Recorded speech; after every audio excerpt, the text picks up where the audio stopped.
মাননীয় স্পিকার, আপনি ইতিমধ্যে কালামে হাকিমের একটি আয়াত এবং রসুল করিম সাল্লাল্লাহু আলাইহি সাল্লামের সবচেয়ে ঘনিষ্ঠজন প্রথম খলিফা আবু বকর সিদ্দিক রাদিয়াল্লাহু তাআলা আনহুর শাসনামলের একটা অভিব্যক্তি এই মহান সংসদে আপনি তুলে ধরেছেন। এই জন্য আপনাকে মোবারকবাদ। আপনি ডেপুটি স্পিকার নির্বাচিত হয় আমরা সেদিন এক দফা আপনাকে অভিনন্দন জানিয়েছি, আজকে আবার আনুষ্ঠানিকভাবে অভিনন্দন জ্ঞাপন করছি। ধন্যবাদ। আপনি আজকে যে মনোভাব এখানে ব্যক্ত করেছেন আপনার বক্তব্যের মধ্য দিয়ে, আসলে বাংলাদেশের জনগণ এটাই কামনা করে যে এই সংসদ দেশের সকল কর্মকাণ্ডের কেন্দ্রবিন্দুতে পরিণত হোক এবং এই চেয়ারটি অত্যন্ত গুরুত্বপূর্ণ ইনসাফের একটি চেয়ার।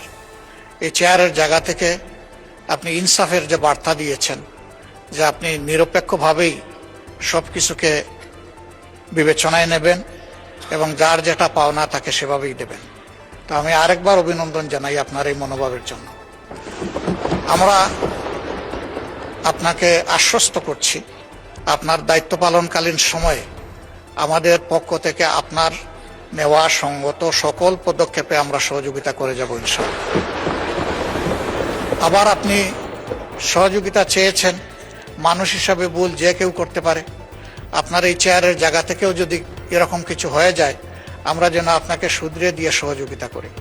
এ দায়িত্ব আমরা নির্দ্বিধায় নিঃসংকোচে পালন করব ইনশাআল্লাহ। ধন্যবাদ।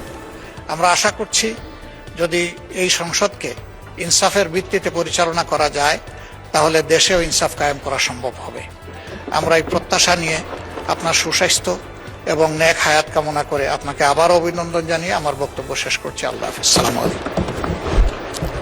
ধন্যবাদ মাননীয় বিরোধী দলের নেতা। ধন্যবাদ।